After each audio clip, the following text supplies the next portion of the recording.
안녕하세요. 오늘은 최근에 있었던 안치홍 ESG 연구소장과 이윤진 ESG 비즈니스 리뷰 편집인의 깊이 있는 대담 내용을 좀 같이 살펴보려고 합니다. 네, 한국 사회가 겪었던 그 정치적 격변기를 배경으로 지속 가능한 미래를 위해서 정말 중요한 게 뭘까? 이런 통찰을 얻을 수 있는 그런 대담이었는데요. 이 두 분의 논의가 단순히 정치 상황 분석 여기에만 머무는 게 아니고요. 기후위기 시대에 우리가 가야 할 방향, 그리고 그 핵심 동력으로서 거버넌스가 왜 중요한지 이걸 강조하고 있거든요. 맞아요.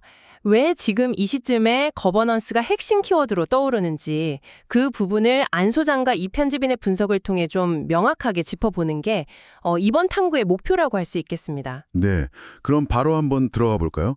우선 두 분은 탄핵이라든지 계엄 시도 같은 그런 최근의 정치적 혼란들을 언급하면서요. 이런 위기를 진짜 극복하려면 그냥 몇몇 사람 바꾸는 걸로는 안 된다.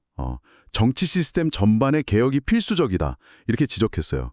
그렇죠. 민주주의 시험대를 잘 통과하긴 했지만 거기서 멈추면 안 되고 근본적인 제도 개선으로 나아가야 한다. 이런 얘기였죠. 네, 그러면서 안 소장과 이 편집인은 시야를 더 넓혔는데요. 맞습니다.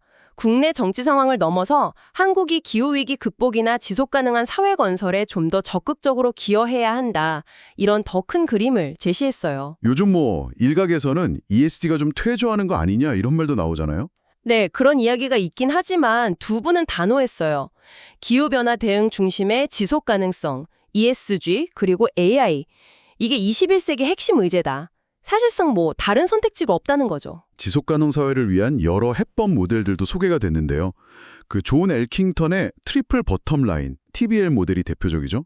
네, 경제, 환경, 사회, Profit, Planet, People. 이 세 가지 3P 혹은 3E라고도 하죠. Economy, Ecology, Equity. 이 균형점을 찾는 모델이잖아요. 유엔의 지속가능 발전 목표, SDGs 같은 데서도 많이 활용되고 있고요. 그렇죠. 근데 안 소장과 이 편집인이 특히 좀 강조했던 모델은 르네 파세의 동심원 모델이었어요. 아, 동심원 모델이요? 그건 어떤 거죠? 이건 TBL의 균형과는 조금 다른 관점인데요. 위계를 중요하게 봐요. 그러니까 경제는 사회 시스템 안에 포함되고 그 사회는 더 큰 자연 생태계, 즉 생물권 안에 종속된다는 구조예요. 아, 생물권이 가장 기초가 된다는 거군요. 네, 바로 그거죠.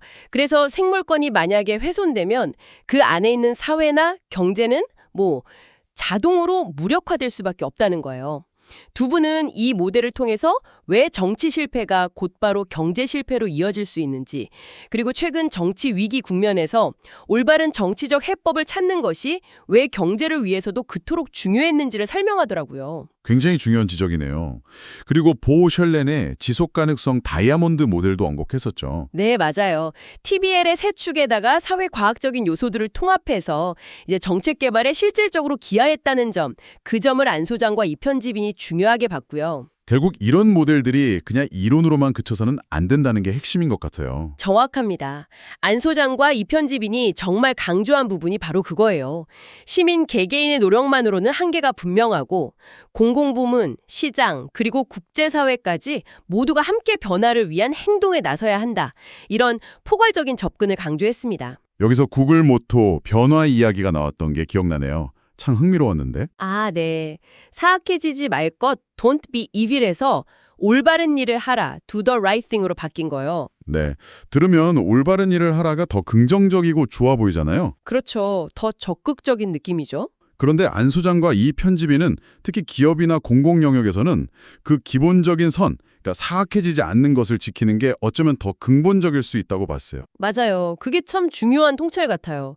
우리가 흔히 말하는 CSR, 기업의 사회적 책임이 제대로 갖춰지지 않은 상태에서 CSB, 공유가치 창출만 외치는 게 얼마나 위험할 수 있는지 그거랑 좀 비슷한 맥락으로 볼 수 있겠죠. 아, 그렇군요. 바로 이 지점에서 거버넌스의 중요성이 딱 부각되는 거네요. 네, 바로 그겁니다.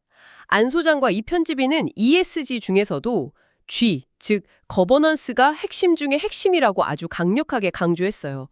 그러면서 ISO 2600 모델을 예로 들었죠. ISO 2600 모델이요? 네, 그 모델 구조를 보면 거버넌스가 환경, 사회, 인권 같은 다른 모든 사회적 책임 주제들의 중심에 딱 자리 잡고 있어요. 모든 의사결정 과정을 총괄하는 역할인 거죠. 그래서 최근의 정치 위기도 단순히 몇몇 개인의 일탈 문제가 아니라 그런 사악한 결정을 막아내지 못한 거버넌스의 부재, 거버넌스의 실패였다. 이렇게 분석한 겁니다. 와, 듣고 보니 정말 모든 게 연결되네요. 결국 안 소장과 이 편집인의 메시지는 아주 명확한 것 같아요. 투명하고 책임성 있는 의사결정 구조, 다시 말해 좋은 거버넌스가 있어야만 사악해지지 않고 더 나아가서 올바른 일도 할 수 있다. 그렇죠. 그리고 그것이 바로 지속 가능한 사회를 만드는 근간이다. 이 말씀인 거죠. 네, 하다 이렇게 강조한 거고요. 이것이 지속 가능한 대한민국의 성패를 가를 핵심 과제라고 본 겁니다. 오늘 안치홍 소장과 이은진 편집인의 대담을 통해서 지속 가능한 미래를 위한 핵심 열쇠가 정말 거버넌스에 있다는 걸 다시 한번 확인하게 되네요. 단순히 눈에 보이는 환경 문제나 사회 문제만 집중할 게 아니라 그 문제들을 다루고 해결해 나가는 의사결정 시스템 자체가 얼마나 중요한지 좀 깊이 생각해 보게 됩니다. 네, 여기서 한 걸음 더 나아가서 이런 질문을 스스로에게 던져보면 어떨까 싶어요. 안 소장과 이 편집인의 논의를 바탕으로 해서요. 지금 여러분이 속한 조직이나 우리 사회 전체에서 사악해지지 않는 것과 올바른 일을 하는 것 사이에 그 건강한 긴장감, 그걸 유지하기 위한 보이지 않는 거버넌스는 과연 무엇일지, 그리고 그걸 어떻게 하면 더 강화하고 더 단단하게 만들 수 있을지 한번 진지하게 고민해보는 시간을 가져보시면 좋겠습니다.